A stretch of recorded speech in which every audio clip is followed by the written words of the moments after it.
Well, you may be fortunate enough to have never heard of the progressive propaganda group Think Progress. They bill themselves as some source of important news and ombudsman for all conservative media, but basically it's just a place for whiny white dudes to call everyone racist and then pat themselves on the back for being so valiant. So today, one of their lackeys came after me. This is the second time that this guy's come after me. Don't come for me unless I call you. With an article that was headlined, "The NRA's narrative about the Maryland school shootings collapses. Oh, kill her." The claim, the good guy with a gun didn't prevent deaths. The proof, someone died. It's tragic though, but so it seems pretty clear that these dudes, among many others who make the same claim, don't exactly understand what a good guy with a gun means. They don't understand what actually happened in Maryland. And I feel like I have to dumb it down for them. These are people who read with pictures.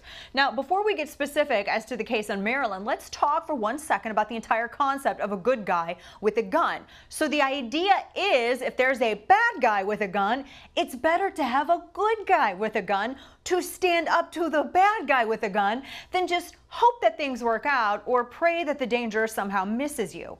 But there is, of course, a standard that must be met. For instance, the guy has to be a good guy, right? Now in Florida, Officer Scott Peterson fell short of being the good guy with a gun because he just straight up hung out 200 feet from the building despite having a weapon of his own and just let carnage unfold.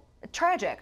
But there are countless stories in mass shootings and robberies where someone with a gun, the great equalizer, I'm going to come back to that, managed to turn the tables on the bad guy.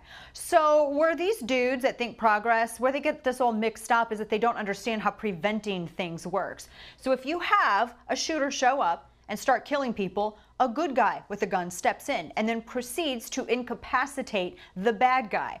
Now, of course, he did not stop this killer from shooting the people that are already dead as a result of this. It's awful. But what he did stop was further carnage, further death. I'm shocked that this has to be explained. But let me reiterate, you cannot measure the success of a good guy with a gun on what he didn't prevent, particularly when there were lives that were saved as a result of his interference. And it is, of course, impossible to credit the good guy with a gun with what he did prevent because it was actually prevented. I mean, even without a crystal ball, if we find ourselves in a situation where a murderer has already killed someone and there are more people around and he is taken down before anyone else dies, it's a safe bet that this guy, a good guy, and that's key, prevented a horrible situation from becoming even worse. And so that takes us to the situation in Maryland, which Think Progress is claiming that the good guy failed with a gun. He was a good guy with a gun and he failed. Why is this? Because people were already shot. And because the shooter was committing suicide as he was shot by the officer, and that's according to police reports. But here's the question.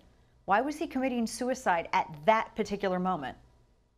Why had he decided that he could no longer achieve his likely larger goal of shooting more people? I mean, case in point, after he shot his intended target, he was still running around the school with a gun.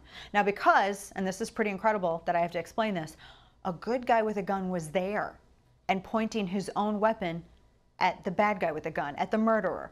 It was already game over. The good guy with a gun prevented further mayhem and stopped the mayhem by causing that game to be over.